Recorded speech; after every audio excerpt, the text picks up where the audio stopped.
This old-time radio program was originally aired live, long before the advent of high fidelity. As a result, you may detect an occasional surface noise or volume drop due to transmission problems so common to old radio. We hope, however, that any variance in audio quality will not take away from your pleasure in listening to this, one of the all-time favorite shows.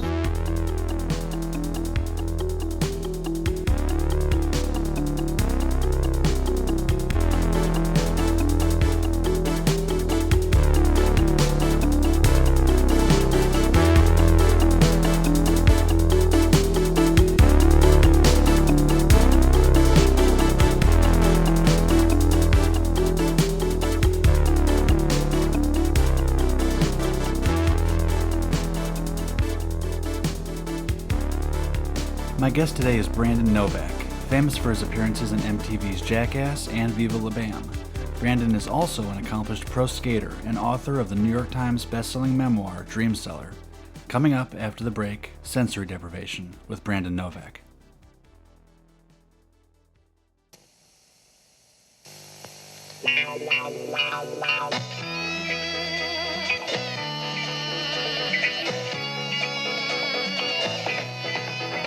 Stratos. An aftershave with a fragrance that seems to capture the freshness and freedom of the windswept sky. Blue Stratos for men.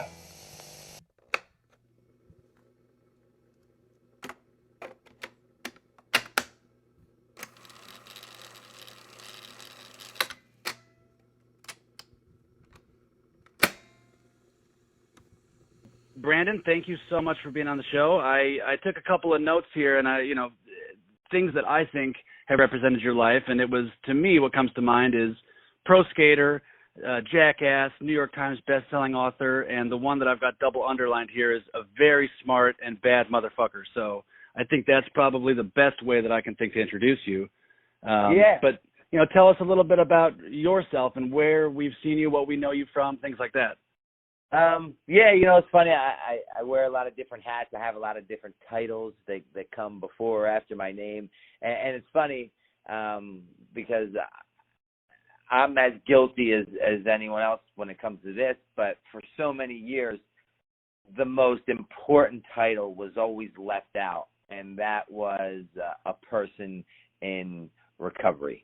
Right, because what I've learned in my life is that the moment that I don't put that thing first, nothing else fucking matters. Because then I forget where I come from, and for an alcoholic such as myself to forget where he comes from, it's not a matter of if I'll return, it's when I'll return. That's why usually when I talk or speak upon my disease from which I possess that brought me in, the doors of recovery, it's I'm very upfront. I'm very graphic. As a matter of fact, I keep my past married to my present for the matter of not forgetting where I come from. But with all that being said, I started out as a skateboarder, a kid who at 7 years old, his mother gave him his first skateboard. And that night, when she put me to bed, she said, "Brandon, what would you like me to do with the skateboard?" And I said, "I wanted it in bed with me." I said, "Why?" And I said, "Because if I die, I want it to go with me." Oh, wow. It was like God had came down and handed me the Holy Grail in the form of a skateboard. And the trait that I possessed at that very young age transcended or followed me into my drinking and drugging careers that maybe you can relate to, which was despite any and all adverse consequences that came my way, I did what I had to do to get what I wanted to get, right? Because at the age of 7, I get my first skateboard. I eat it, I breathe it, I sleep it, I dream it. There's no reason for a plan B, a trait, or an option because I'm going to be a professional skateboarder. Now at 14, I'm the first skateboarder endorsed by Gatorade. They fly me to Chicago to the Quake Roast building where they make Gatorade at the time. They put me on a treadmill. They put Michael Jordan on a treadmill directly next to me, and they strap these EKGs to our chest, and they give us each Gatorade to see the effects it has on different sports players. Later on down the line, at 15, I'm designing my pro model for Power Pro Ultra, and I'm touring the world with Tony Hawk. Then fast forward some years later, you see me maybe you're familiar with my works on those TV shows, Viva La Bam, and those movies called Jackass. Those movies were insanely successful in their own right. They had like broke box offices, records. It was huge, yeah. It was such a big part of life back then. I mean, and still. Yeah. They kind of created a culture within itself. You know, and you fast forward a few years later, then maybe you read my autobiography, my addiction memoir, written about my life, called Dream Seller. And you had a graphic novel that kind of supplemented that, right? Not a graph, but like a illustrated. Yeah, I'd say roughly 6 months ago, the first ever addiction graphic novel was released. That's really cool. Yeah, you know, because I travel, and that's titled The Brandon Novak Chronicles. And you know, I travel over the nation and the world, for that matter, and they say, how do we lift the stigma? How do we lift the stigma? I'm always giving talks on. That's a huge problem. Yeah, even today it's still taboo. I mean, I'm in Hollywood, and it's still, you know, even having guests on this show, it's a very taboo subject where, you know, even though it's such a topic in the spotlight now, there's so many people that are just like, we can't talk about addiction, we can't talk about mental health, we can't. It's one of those things that, and I don't know why, with as important as it is, you know. I agree with you, but unfortunately or fortunately, depending upon one's perception, the stigma is lifting because the death toll is rising. Right. So, which leads us to the right here, right now, doing a podcast all about addiction. You know? Well, you said something previously that you were saying how you have to let your past be in the forefront of your present and really your future, or else you'll step back into it. And I mean, there's that quote, those who forget the past are condemned to repeat it. And it's almost that same thing, is that you have to remind yourself of your progress. You have to remind, even for those that are having lapses in recovery, you're always still progressing. It's still getting you away from how bad it was or how bad it could potentially have gotten. 100%, right? You know, again, fortunately or unfortunately, depending upon your perception, I had attempted to get sober plenty of times, which means I checked myself into facilities plenty of times, enough to where I was properly diagnosed as an addict or an alcoholic. Okay. Right? And now what I'm about to say, it's not debatable. There's no reason for us to talk about this statement. This is a fucking factual fact. If you're diagnosed as an addict or an alcoholic, all that simply means is you've been diagnosed with a disease that if left untreated equals death. Right. You die, right? But as far as I'm aware of, it's the only fatal disease from which I possess that lies to me in my own voice that makes me believe the unbelievable, right? Because what diagnosed me with HIV, I'm rushing to the hospital to get medication. I don't want to die. Fatal disease. Diagnosed me with cancer, I'm rushing to the hospital to get chemo. I don't want to die. Fatal disease. Diagnosed me as an addict or an alcoholic. I need a glass of wine or a bag of heroin to figure out what the fuck's wrong with you for diagnosing me with said disease. It's an incredible salesman, and that's the thing. You know. Yeah, and it's even more incredible because I possess this delusional, alcohol-ridden brain that lies to me in my own voice that makes me believe the unbelievable. So right. I could finish this interview and walk to the pub at the corner and have a glass of wine, and the scary thing is I can make that make complete sense to me. Oh, it'll right? be justified. Yeah, completely justified. Yeah. Totally. So with that being said, I also have selective memory when it plays in favor of my alcoholism. Right. Meaning that I can tell you about 6 years back, it was Halloween night. It was the first snowfall of the winter. I went to Ram's Head Pub in Westchester with my now second ex-fiance. Okay. I promised her that I was going to have 2 glasses of wine and be home in bed by 9 p.m. with her. I can talk about it like I just fucking walked in the door from doing it. I can tell you the bar stool I sat on, the barkeep's name that served me, the music that played on the jukebox, and the person that sat to my left.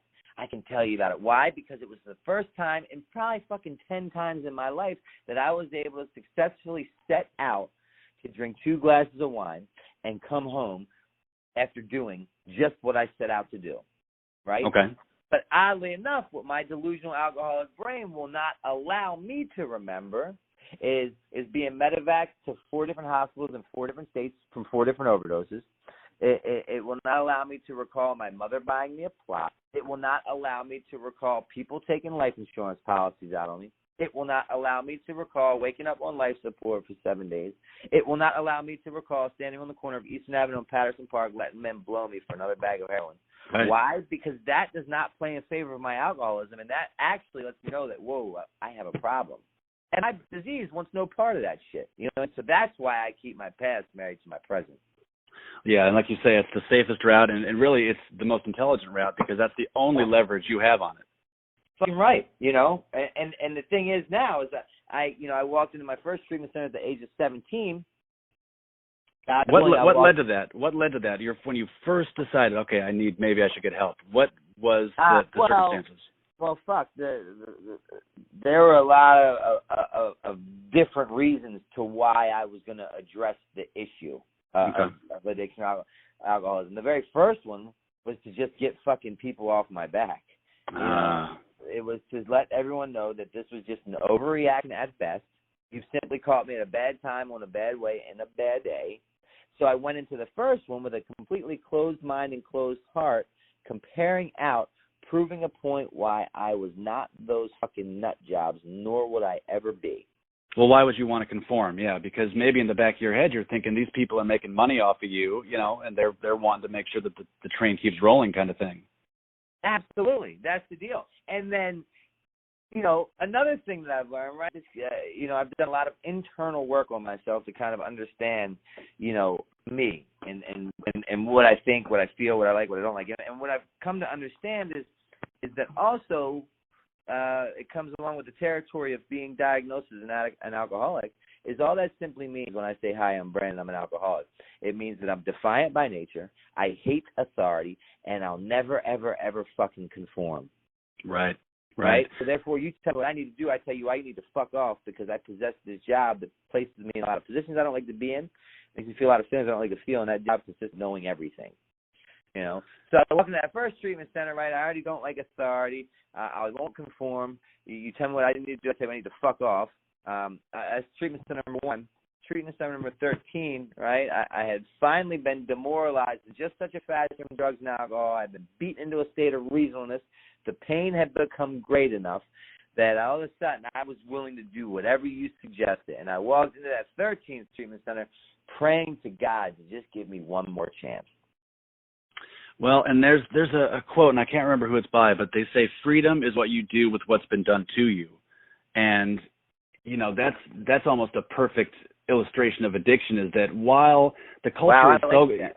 Yeah, so it's freedom is what you do with what's been done to you. Is what you do with what's been done to you. Yep. Okay. So the way that I look at that is that, we, especially you, were in such a unique situation when you were in your jackass days that people wanted to see you be wild and crazy. People wanted to see all those guys go to the limit of being crazy. You were rewarded for that. Well, that's what's fucking crazy, right? I've been diagnosed with a disease. The disease tells me I don't have a disease. Furthermore, lying to me in my own voice, it makes me believe the unbelievable. Now I'm already delusional from the get. But take it a step further, now my employment ending up in these movies and these TV shows that are wildly successful, and that my role in these projects consists of the more outrageous my behaviors are, the more outlandish my antics become, the more in demand I am, the higher my ratings go, the more money I fucking make. Right. And you're surrounded by other addicts. Yeah, and somewhere along the many attempts of my recovery, I really believed that I heard that social acceptability equaled personal recovery, right? So I believed that the home was big enough, the woman was pretty enough, the account was high enough, and the car was new enough. I had to be doing well. Yet I kept going to these meetings because I knew that I wasn't. I would go to these 12-step meetings, and they would say, Brandon, your life's unmanageable. And I believed that my life was unmanageable, but my bank account seemed pretty fucking manageable. Now I'm really confused. Right, and that's the glamour and the commodification of. I was talking to Jordy, from Twiggy Ramirez in Marilyn Manson, and he was talking about how the problem with it as well is that all these things are so glamorized, and it's like that rock and roll lifestyle. You're going to get women you're going to get the money, you're going to get the car, and it comes along with it. It's justified. So that even if you are falling apart in the process, look at the rewards that it's giving you. And you're really split with, well, okay, I'm doing all these things, but I must be doing something right because look at what it's gotten me. Yeah, absolutely. And, you know, paired with the fact that I possess that job that consisted of knowing everything, paired with the fact that I refuse to conform, so give me a suggestion, I'll tell you to fuck off. Paired with the fact that I have a closed mind, closed heart, and I'm comparing out, proving a point why I'm not you people, I'm not buying what you're selling, I'm not drinking your Kool-Aid. Ultimately, to walk into my 13th inpatient treatment center, standing in the basement of the Catholic Charities Rehab as this 19-year-old tech thumbs through these donation boxes looking for a pair of used underwear, I had 2 grand realizations come to play. What I've learned is that my life is lived forward and learned backwards. Thank God I've been sober long enough now to recognize the synchronicity in life's events that have led me to the here and now that prove to me that my higher power runs every fucking thing. I didn't see it at the time, but I can clearly see it right now that the miracles had already began taking place. And right then, I'm a 35-year-old homeless heroin addict standing in the basement of my 13th inpatient treatment center that I've walked into. I just woken up off life support. My worldly possessions consist of 8 scarves, 2 jackets, 3 socks, 1 stick of deodorant. It fits into a bag that doubles as a pillow, a needle, a spoon, and a restraining order that my mother just served her 35-year-old son, me, to get the fuck out of her house. I wanted to kill myself on a daily basis, but I didn't want to hurt myself in the process. Right. I was horrible with suicide because I kept waking up and I was at a position in life where I was so low the curb like a skyscraper. And as this kid thumbs through these boxes, I want to fucking knock his face off because he's so happy to see that I'm back. And there's no words that could explain properly how fucking bad I felt about it. Well, he's not seeing it through your eyes, right? Exactly. Completely different perspective and perception. But he was, but I just couldn't see that in a weird way because he had been where I was at. But Gotcha. It didn't discredit how I felt, so I didn't want anybody that was happy around me because hurt people kind of shit. Right, exactly. So I'm standing in that basement, and he's thumbing through these boxes looking for a pair of used underwear. I'm praying to God that he finds them, and he doesn't. What he finds is a pair of size 40 women's sweatpants with no drawstring, a woman's tank top, and a pair of size 13 Jesus sandals. Now, I'm not a woman, and I do not wear a size 13, but again, 2 game-changing things were taking place in the basement of that facility that I had no idea were happening. Number one is, as I'm standing next to him and he's looking through these boxes for used underwear, I come to the grand realization that job that I possessed that consisted of knowing everything. I said, you know what? You know what I do know is that I don't fucking know. And my very best thinking, despite all that successful shit I share with you, lands me here. Time after time. And number 2, that had forever changed the trajectory of my life. I had no idea it was taking place at that moment, is I was met by the God of my understanding as a direct result of that gift of desperation. And when that God of my understanding showed up in the form of that gift of desperation, meaning the pain had become great enough that I had become willing to do whatever it took, such as wear these women's clothing, I had experienced a sense of willingness unlike anything I knew that was humanly possible. And the thing is that you realized it before you were dead. Like people like Hunter Thompson, people like Jim Morrison, and even your friend Ryan that, passed way too soon, that just the disease, took them before a realization could occur, before that bottom could be reached. So what was the process for you to, all of a sudden you're going through withdrawals. You've obviously been through withdrawals plenty of times before up until that point. But what really gave you the strength? You've been given this knowledge that you have now. You're totally willing to accept it. But what were those first couple of weeks like on that final time when you were getting help? What was the difference, other than being at your worst, what was it that clicked?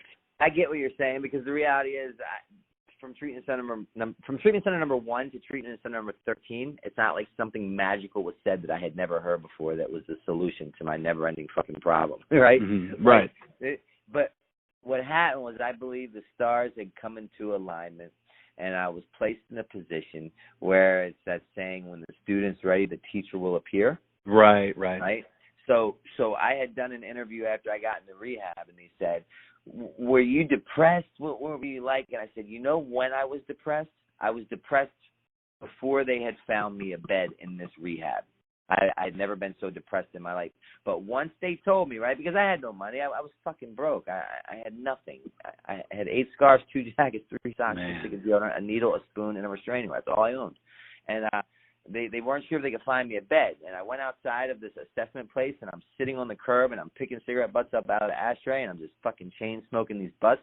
And when he came out, he said, Mr. Novak, we found you a bed. In my mind, I thought, if they don't find me a bed, the very next best thing I could do is I'm going to crawl behind this bush, in between the bush and the wall of the building that I was going in for the assessment, and I was just going to lay there. I couldn't move. I was physically, I was demoralized in just such a fashion, man, from drugs and alcohol, that, like, once I got into treatment, there was nothing depressing about it. Because although I had been in treatment 12 previous times and I had lost count of outpatient detoxes, I knew something was different this time. But what I did different was I didn't say a word, because at this point in time, I was tired of hearing my own fucking voice. Yeah. My words held no weight anymore. So what I did differently is I didn't say a fucking word. I actually let my walk do my talk, right? Therefore, I wasn't calling home saying how things are different, I'm doing it. No, I didn't say a word, man. I just let my actions do my talking. And things got better. Had you tried methadone? Had you tried methadone or Suboxone treatment or anything? I've tried everything in the past. I've had the implant. I've tried Subutex. I tried Suboxone. I did Vivitrol. You name it, I've tried it. But what I did know for certain with this last treatment center, number 13, was I didn't know if I was coming or going. I didn't know if I was going in just to get a warm meal, a clean bed to sleep in, or a hot shower to get. I had no idea what I did know for certain is that I didn't want to feel how I felt anymore. The pain had become great enough. I experienced that sense of willingness. So all of a sudden, when you suggested, I accepted. I started following your suggestions because I came to the realization that I don't know, but you must know because you have 7 years clean. So you give me a suggestion, I take it. Guess what? Now I don't feel how I felt when I walked in. Guess what? Now I feel better than I felt when I walked in. And believe it or not, it just kind of snowball affected into the here and now with me over 4.5 years sober. You know what I mean? That's incredible, man. And I think that's also, unfortunately, the hardest part, though, for people that have a loved one that are dealing with addiction, is that they think, okay, look, we just have to push them into rehab. We're going to remortgage the house and just force them in, and that'll fix them. And it's just it doesn't work that way, and it's heartbreaking to say it. But I mean, it doesn't work that way sometimes, but then sometimes it does. You know, I can. I guess my best friend who I met in that rehab, that was his first rehab. Oh wow! And he's still sober to this moment. You know, we've spent every year together. We went from the rehab to the halfway to our own apartment. You know, we go on. I just got back from Greece with him. Oh, nice. That was his treatment center number 1. That was my. But he was mentally ready, is the point. Whatever it was. I'm a firm believer that the difference a day can make, and it takes what it takes until it takes. And who am I to say what it will be for it to take? It's simply not a black and white one-size-fits-all issue. If that were the case, I would have got it at my first treatment center at 17. I think it's 13, there would be no problems with addiction in America right now. So, if we had the answer, I would bottle it up. I'd sell it. I'd be a billionaire a billion times over. Coming back to the beginning of this conversation, the reason why I did the addiction graphic novel was because they say, how do we lift the stigma? The stigma is lifting because the death toll is rising. I wrote that book. I'd written this book because what I want to do is I want to make exactly what we're talking about right now, addiction, more of a conversational piece, a dinner table topic. So I do it in the form of a graphic novel. Now I can get it into the Comic-Cons. You know, because the disease of addiction does not discriminate. You know, not at all. The lighthouse or the outhouse. The results. Oh yeah, it's if you're rich, if you're poor, it doesn't matter. It's a predator drone that's going to wipe out anything it wants. And in your case, just like mine, I was genetically predisposed from my father.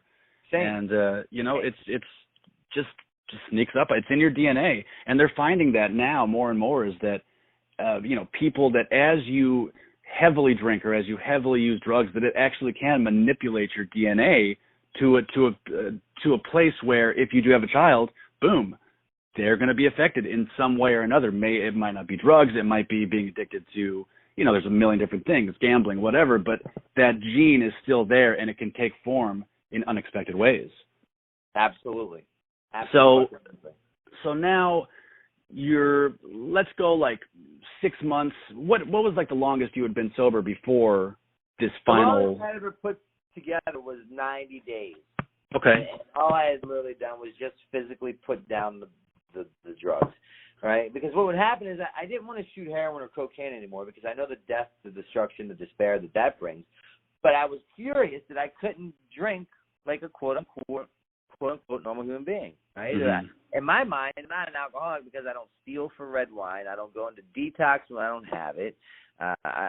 It doesn't dictate my life or what I do with it. And so for 90 days, I didn't do anything, and I was miserable every fucking day of those 90 days. And then I ultimately drank again. And then I got this sponsor, and he said, Novak, you're different. At the bottom of your wine glass is a rig every time. And I'm like, because it wasn't like I would get drunk, get loaded, and go out and fucking shoot dope and coke immediately. I would never do that, actually. But the progression would take place, Right. Right. And I think that was Nikki Sixx, the same thing, is that, he could have a couple beers and then 3 weeks later he's back in it. And it's just a gradual progression. But for some people it doesn't work that way. For some people they're able to have a couple beers and it's fine. Yeah. But it's just person to person, and unfortunately it's a trial by error kind of thing, But that's it, man. So let me ask you this. What role would you say that creativity played in you getting better? Because, especially with this graphic novel, there's a great deal of, and writing your book, that's a huge part of creativity. And I personally believe that expressing those feelings when you're going through them, figuring out whether it's drawing something, whether it's writing your thoughts in a journal, some way of getting them out of that bottle in your head, that it can be cathartic. It absolutely can.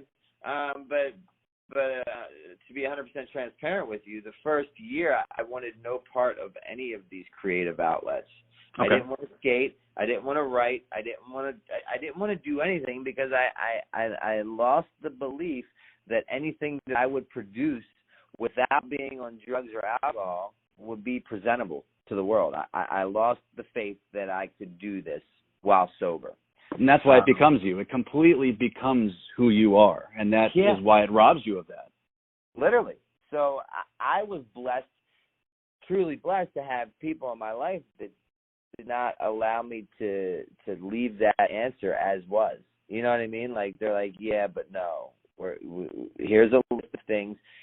They worked with me. They worked around me to get through my barriers that my disease was creating, because it was all my disease talking. It was my disease creating this barrier between me and reality.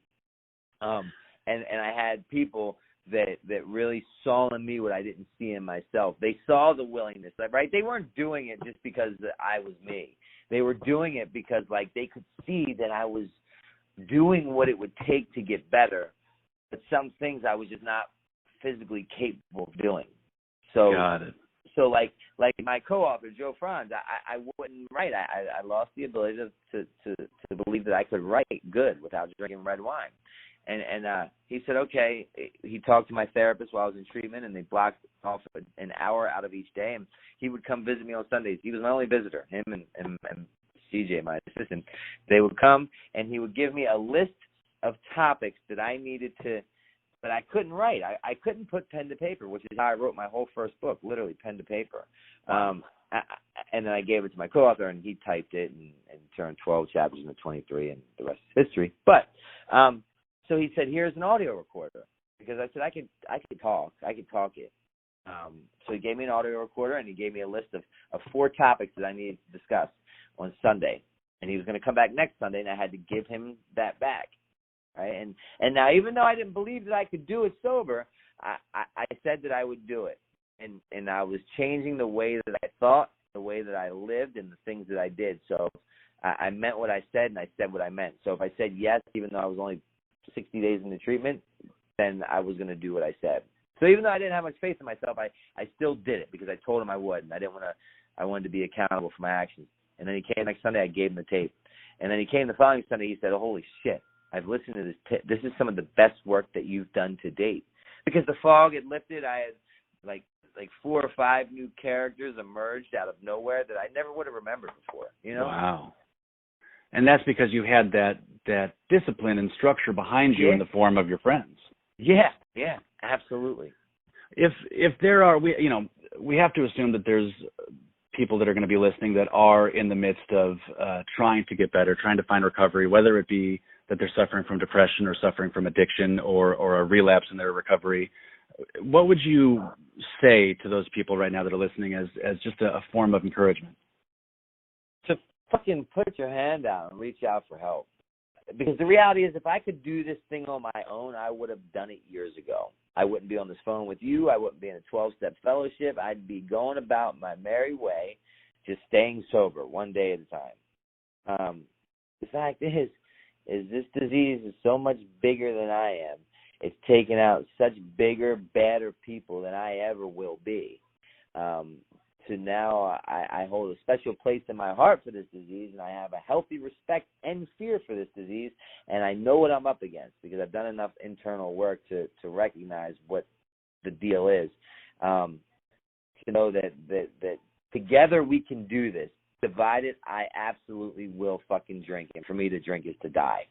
So all I simply say is just reach your hand out and ask for some help. You know, one of the things that I do is I help people find help. And if you're interested in allowing me to potentially help you find the help that you need to get yourself out of the position that you have created for yourself due to drugs and alcohol, you can personally reach me at 610-635-9092. That's awesome, man.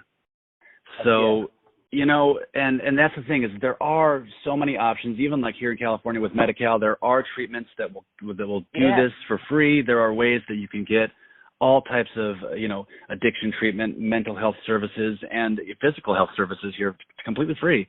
And that pretty much is, I would say, carte blanche across the U.S. And internationally, I think there's programs in the UK, France. I mean, they're finally recognizing because like UK and Australia and Canada, where they sell codeine over the counter. They're just now starting to realize, this might be turning into a problem. But they're at least starting to also fund addiction treatment centers in those countries. Yeah. So the one unique thing about you is you found your passion very, very early in life with skateboarding. But there are a lot of people that when you're addicted, it becomes your passion. It becomes your everything. So do you have any tips for people that are struggling to find a passion, that are struggling to find some kind of path in life after addiction for them to be able to, create careers, create something that they're connected and passionate about? For me, what's allowed me to believe in myself, what's allowed me to push myself and to expand my horizons is the faith that I have in my higher power and seeing what my higher power does for me on a daily basis. And what I always say is that the 12 steps, the God of my understanding brought me to a 12-step program, and the 12 steps brought me back to the God of my understanding. And with that being said, all I can suggest is what my experience has been for me, that has worked for me. This is not fact. This is just strictly opinion-based, is that the 12 steps allowed me to find a purpose in my life. So that's what I recommend.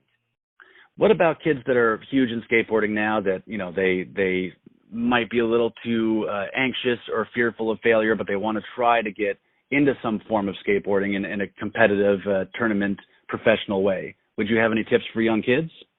Just to never give up, man, That's life in general, yeah.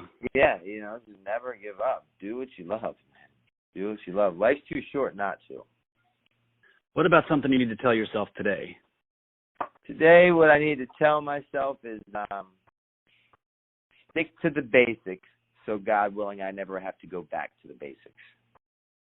Yeah, that simplifies it, man. I was talking to Bruce Buffer the other day, and he said that he grew up around Steve McQueen, and Steve McQueen said to him once that the movie about life, if there had to be the title, that it should have been The Great Escape, because that's really all we're ever trying to do is escape from ourselves, escape from something to just find that simpler meaning, that simpler purpose, and to find that passion. I mean, the longer that I remain sober, I've come to find out that the longer I stay sober, the less that I know. You know what I mean? The older I get, the less I know. Oh yeah, and same here for sure. And it's like, from the day that I walked in and was blessed with the gift of sobriety to today, I walked into that 13th facility with absolutely no plan. And that lack of plan has produced the best of plans, because it allowed me to understand that I am my problem. If I just get the fuck out of my way and follow some suggestions of people that have been here before me and did it better than I have, that, like, things will be okay. You know?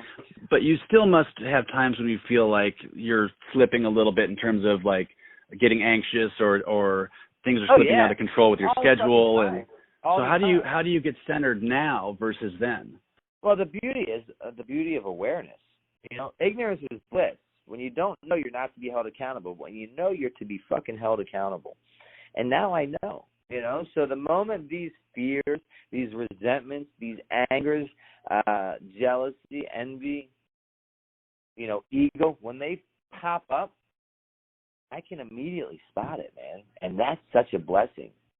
Whereas before you would react. You would react to it. Or I would just buy into it and then believe that everyone else is the fucking problem. The reality is there is no their part. It all comes back to self, to me. And the only thing that I can control is me, my thinking, my attitude, my behavior. I can't put unrealistic expectations on people, places, and things, because I will be let down every fucking time. The sooner I realize that I control me, the easier life becomes, because now there's no expectations on what you should do. Would you mind giving that phone number and your social media and just ways that people can get in contact with you if they do want to reach out, if they are listening, that they're listening right now and are struggling through something? Absolutely, man. If somebody's out there and they're caught up, in a position that they're trying to get themselves out of, whether it's a needle, a bag, a pipe, a bottle, a pill, and you can't find your way out of this position that you've created for yourself, call me personally, directly, at 610-635-9092. And if you want to kind of figure out who the fuck I am, what the fuck I do, you can just go to my website, Brandon Novak, BRANDON, Novak, NOVAK.com. That's all one word. And that can kind of take you down all my different rabbit holes of all my different things. And I think the one thing I really want to emphasize, just like you, is that it does get better. You are never alone in this.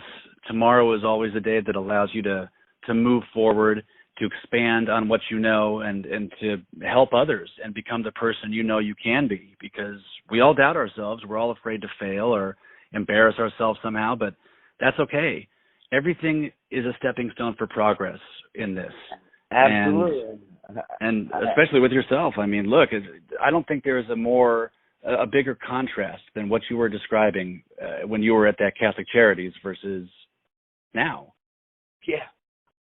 I mean, it's incredible. And I'm sure that you probably hear this a lot, but I'm still going to say it because I really want to thank you for your words, for sharing your passion and your struggles. It's incredibly brave of you to be able to turn your addictions into a service to others. And it's something that is, you don't see it very often, And I know for a fact with your book and just with your words, you've inspired so many. Not alone like sports. You've inspired people. You've inspired people in life. You've inspired people to get sober, and it's amazing, man. I cannot thank you enough. Yeah, I mean, I've been extremely blessed to where my defects have become my assets, man. And that's only through my higher power that this has happened. I take no credit in anything that I've done. All I did was know that I don't know and got out of my way. It's really fucking ironic the way it works. And I've just had good teachers because I was ready to learn. And that's it. As soon as you really feel like you're ready and there really is no other option, then that's when you can allow it into your heart and allow it into your mind and allow it to take over that voice that does say you know better. That's it. So the last thing I want to say is I do try to to have any listeners, if they are kind of stuck in the hamster wheel of their thoughts, if they need a distraction for a little bit, you can go on my website. It's sensoryshow.com, and there's a way that you could submit a drawing if you want something to do. Draw me how you're feeling. Draw a doodle on your phone about how you're feeling in this moment. Put it down on paper or send it in, and we'll put those up on our social media, and just so that you can at least have some kind of release instead of just sitting there thinking about what's going wrong, because like I said, tomorrow always is another day. And I'd love to invite you to do that too. If you're interested in submitting a little doodle of how you feel today or how you feel about this whole process, you're welcome to. But that's at sensoryshow.com, and or you can go on social media. That's at Radio Withdrawal, and just do #extrasensory, and you'll see your drawings and everybody else's, that you can see that you're really not alone in this. It affects everybody, and there's always a way to get better. There's always a way to beat this and to put the best version of yourself out there. So, again, Brandon, if there's anything else you want to say, I definitely would love to hear it, and I appreciate so much you being on. Yeah, man, thank you for giving me the opportunity and believing that I had something worthwhile to add or contribute to your deal, man. And I think I've stated my piece. So with that, I wish you Godspeed, my friend. God bless right on. you. Thank you. Thank you so much, man. Have a good one. Take care, brother. Cheers. All right. Peace.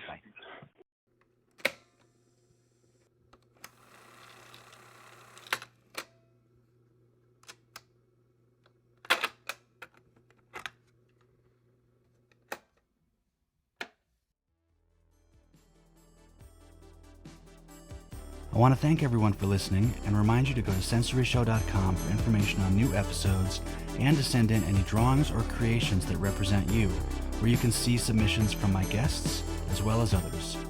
And if you are struggling, or if you would like to get information on obtaining free mental health or addiction services in your state, please feel free to DM me anytime, and remember, you are never alone in this. Help is only a message away, and we are all in this together. I'd also like to take a moment to thank my sponsors, Shure Microphones, Rewind Audio for the best vintage hi-fi sales and rentals, Mario Badescu Skincare, Liquid Death Spring Water, Schaefer's Garment Hotel for the coolest denim on the planet, Sterling Assault, Vibes, Oxford Pennant, Rock and Monkey Stickers, Lost in Time Designs for my amazing artwork, and Bit Apart for the incredible music. Please visit sensoryshow.com for more information on those sponsors and how to support them. Thanks for making this show possible.